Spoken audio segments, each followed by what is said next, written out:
Walking down the street, distant memories. I'm buried in the past forever. Nandito na kami sa city, guys. Kain tayo.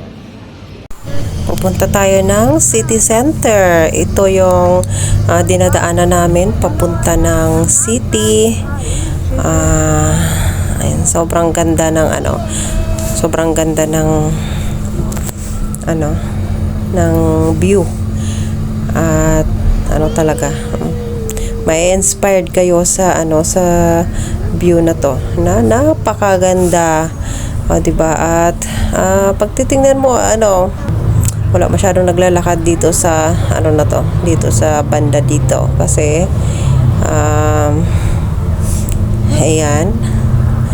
At dito talaga yung daanan namin pag pumupunta kami ng ng city, pag gusto namin shopping, grocery at iba pa na may mga importante kayong pupuntahan. Ayan, dito kami dumadaan. Ayan, dito tayo sa loob ng bus. At ayan, dito ako nagkakamera kasi habang may oras at syempre makita din ninyo yung napakagandang view at para malaman nyo na ganito pala kaganda ang aming dinadaanan. Diba? Nakaka-inspired. At ayan yung mga puno dahil malamig pa ngayon dito. Ayan, wala pang mga dahon. Pero paunti-unti na rin bumabalik yung yung dahon kasi ayan, magi-spring na tayo. Malapit na. Pero malamig pa rin ngayong araw na to. Ayan. So dito, ayan, minsan pumupunta rin kami dito, naglalakad-lakad. Dito pa lang din kami banda sa sa malapit pa lang din ito sa kung saan kami nakatira. At ayan, minsan naglalakad kami dito pag naglalaro sila Kuya at Christian sa playground. Ayan, at malapit ito sa kung saan tatrabaho si Sweetie. So ito na nga si Kuya at saka si Christian. Ayan, habang nagaantay ng oras na makarating kami ng city, syempre nood-nood muna sila ng kanilang kanilang cellphone. At alam nyo, nung araw pwede naman itong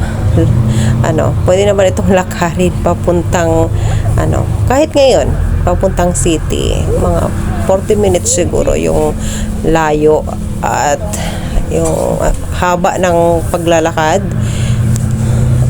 Pero ngayon hindi tayo maglalakad dahil kasama natin ang mga ang mga kidus.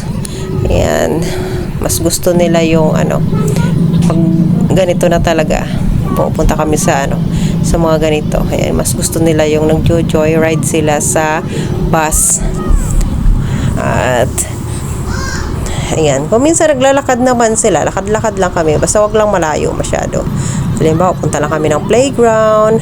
Ayan, yan, yan sila, mag-o-okay sila na sige, maglakad, magbisikleta. Tapos ayan, mai-enjoy nila talaga kasi pag ganito na sumasakay kami ng bus papuntang city. Ayan, parang sila nagre-relax din sila sa sa loob ng bus. Kasi imagine, Monday to Friday ang kanilang eskwela. So ang pahinga lang nila is weekend. Kaya pag ganito, namamasyal kami, mag-grocery kami, mas nai-enjoy talaga nila yung pasakay-sakay lang dito sa sa bus. At ayan, dito na tayo banda sa kalagitnaan. Ayan. So wala pa tayo talaga sa sa daan kung saan dire-diretso na talaga papuntang city. Ayan, dito pa lang tayo, malapit pa lang sa Ayan, kasi ito, liliko pa itong bus na to para, ayan, dire-diretso na papuntang city. Hindi naman kalayuan, malapit lang. So, kung nakita nyo yung dumaan na bus, so, ayun ang sinasakyan namin. Dito tayo nakasakay sa ganun. Ayun, ganun yung sinasakyan namin. At, ayan, wala masyadong naglalakad dito sa, dito banda. Pero doon mamaya sa sa kung saan malapit na tayo sa sa city, ayan, marami na tayong mga kaibigan doon na naglalakad. So, hindi ko alam kung itutuloy ko pa yung aking pagbibideo para makita nyo talaga yung mga view ng mga yung kung saan tayo dumadaan. Pero habang may pa tayo, may oras, yan, subukan natin subukan natin ituloy ito para makita nyo ang kagandahan ng Dublin, Ireland. So, ito ang pinaka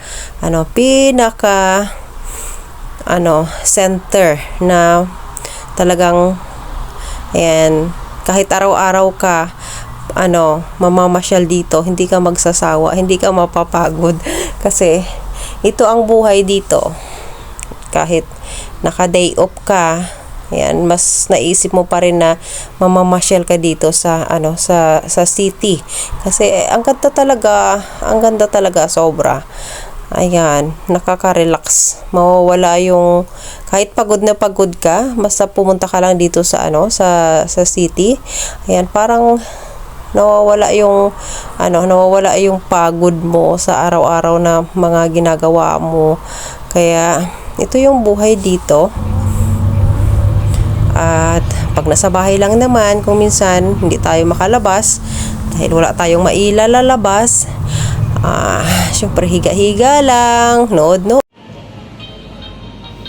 Nandito na kami sa city, guys. Kain tayo.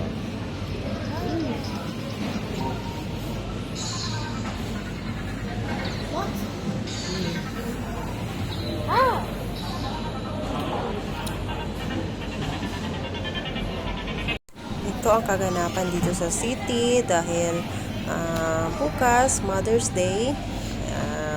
Nag-advance na kaming mag-merienda. Merienda ni Christian at ni Kuya.